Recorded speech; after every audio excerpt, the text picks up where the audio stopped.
हाँ, तो सर ये हम जानना चाहते हैं कि जिस तरह से ये लोग बोल रहे हैं कि माहौल तो बहुत खराब है। कौन जिस लोग? तरह का लहर चल रहा था कौन लोग बीजेपी बोल बीजेपी रहे हैं? बीजेपी बोल रही कि हाँ, हाँ। एक बड़ा माहौल था पिछले चुनावों में कि एक लहर थी। इस बार ऐसी लहर दिख नहीं रही। फिर भी ये लोग बोल रहे हैं कि 400 पार करेंगे हम। मैं आपको बताना चाहता हूँ लहर क्यों नहीं है, क्योंकि लास्ट टाइम जितना जो बोला था पिछले 2 चुनाव में वो सब वादा खिलाफी हुई है। मतलब वो पूरा झूठ निकला है। तो झूठ की उम्र नहीं होती, असत्य की उम्र नहीं होती। अब वो खत्म हो गई है, ठीक है। बाकी अभी 400 पार किया, 200 पार नहीं हो पाएंगे। बीजेपी अभी 200 पार नहीं कर पाएगी। 200 पार में भी बहुत दम लगाना पड़ेगा। इसलिए मैं आपको बताना चाहता हूँ कि जितने टॉप लीडर हैं बीजेपी के, सबके फेस एक्सप्रेशन देखना, उनके सब मुरझा गए हैं। ये फिर भी मतलब जिस तरह से ये चुनाव प्रचार में जिस तरह से लगे हैं, तो ये बोल रहे हैं कि लोगों को बहुत सारे वादे, गारंटियां और देश विदेश में हमारा डंका बज रहा है, ये सब बातें लोगों खत्म है। देश विदेश में जो ऑलरेडी जो पहले से जो भारतवासी जो गए हैं उनको खबर करते हैं, उनको वहां रखते हैं, ठीक है। और डंका मंका बजने का सब खत्म है मामला।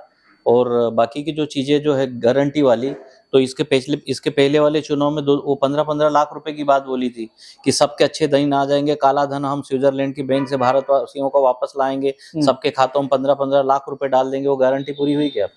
1 साल में 2 करोड़ युवाओं की नौकरी लगाएंगे, ठीक। 10 सालों के 20 करोड़ नौकरियां लगती, तो फिर आज जो बेरोजगारी का जो परसेंटेज जो बढ़ गया है, लगभग 40 जो स्नातक जो बेरोजगार है उनका तो लगभग बेरोजगारी का परसेंटेज 40% तक हो गया है। और देश का औसतन अगर हम देखें तो 8% तक की बेरोजगारी हो गई है। तो ये सब सारी जो चीजें हैं, जो कहा है वो बिल्कुल नहीं किया। कथनी और करनी में जमीन आसमान का अंतर होगा, इसलिए बीजेपी को इस बार लोग ढेर कर देंगे। फिर भी ये लोग बोल रहे हैं कि हम राम को लाए हैं, उनको लाएंगे, बोल रहे हैं। सुन लो,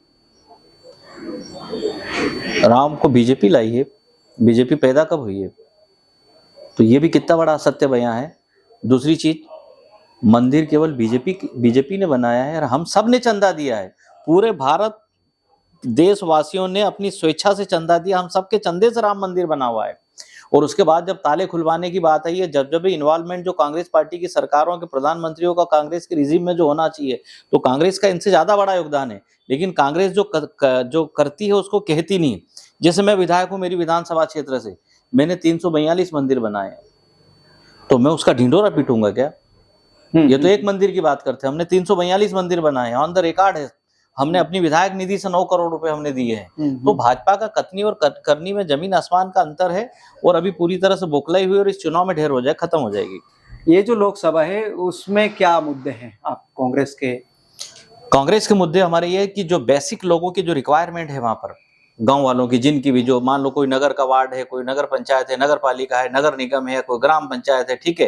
तो वहां की जो बेसिक जो आवश्यकता है वो हमारा एजेंडा है। सबसे बड़ा इस देश में अगर पलायन होता है तो मध्य प्रदेश से है, और इसी लोकसभा के क्षेत्र से। बिल्कुल। क्या कहना चाहते? बस भाजपा की सरकार पिछले 20 साल से वो इसका कारण है। भाजपा की सरकार में रहना उसका एक कारण है पलायन में। कुछ भी नहीं कर पाई।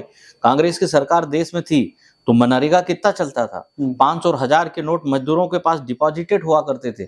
जैसे ही अनाउंसमेंट हुआ कि 500 1000 का नोट बंद हो रहा है, तो मजदूर 1000 के नोट लाखों की संख्या में लेकर आते थे। तो जब से मनरेगा गया, जब से मनमोहन सिंह जी की देश में सरकार गई है, तब से सब खत्म हो गई है। योजनाएं खत्म हो गई, फंड आना खत्म हो गया, क्योंकि दोनों सरकारें कर्जे में इतनी डूबी हुई है कि वो खुद ही अपने आप खत्म हो चुके हैं। सरकारें खत्म हो चुकी है। जैसे मैं मध्य प्रदेश की बात करूं तो लगभग पौने 4 लाख करोड़ का कर्जा है मध्य प्रदेश की सरकार के ऊपर। और मतलब इससे कई गुना जो है भारत सरकार के ऊपर है। भारत सरकार जो रही है, जो 55 साल में कांग्रेस की सरकारों में जितना कर्जा नहीं है, उससे कई गुना है नरेंद्र मोदी जी की सरकार ने कर्ज ले लिया। तो ये कहावत जो है कर्ज लेकर घी पीने वाली, वो कहावत इन पे भाजपा की सरकारों के ऊपर और भाजपा के नेताओं के ऊपर वो कहावतें चरितार्थ होती है। सबसे ज्यादा लोग यहाँ से स्वास्थ्य के लिए गुजरात में आते हैं। क्या इस एरिया में क्या स्वास्थ्य की सुविधाएं नहीं? सब स्वास्थ्य सेवाएं ठप है, खत्म है, चरमराई हुई है, व्यवस्थाएं एंड है। कोई बस की बात नहीं।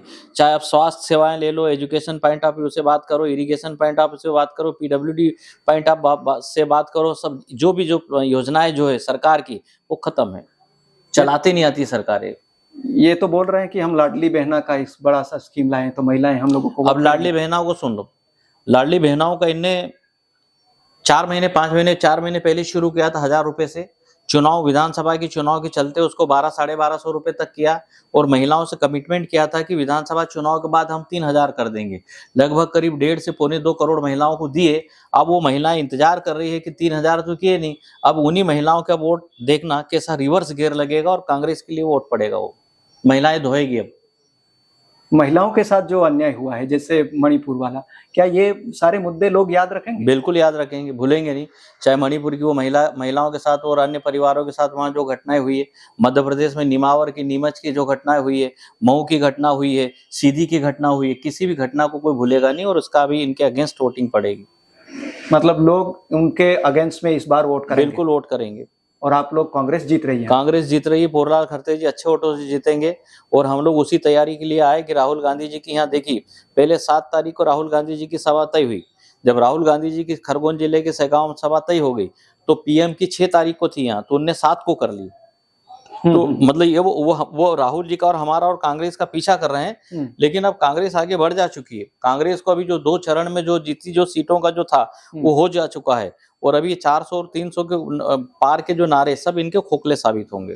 तो इस बार यहाँ पोरलाल खरते जीतते हैं? बिल्कुल, हम उसी के लिए हम लोग लगे हैं कि कोई किसी भी तरीके से कसावट में कोई कमी नहीं हो, अच्छे से वोट पड़े। और लगभग 8 विधानसभा सीट है, 8 में से 5 हमने कांग्रेस ने यहाँ जीती हुई है, 3 में जो है वो बीजेपी के एमएलए है। हमारी कोशिश ये रहेगी कि वहाँ भी हमारा अपना वोट पड़ जाए और 5 में खूब बम्बार्डिंग लीड मिले और कांग्रेस अच्छे वोट से जीते।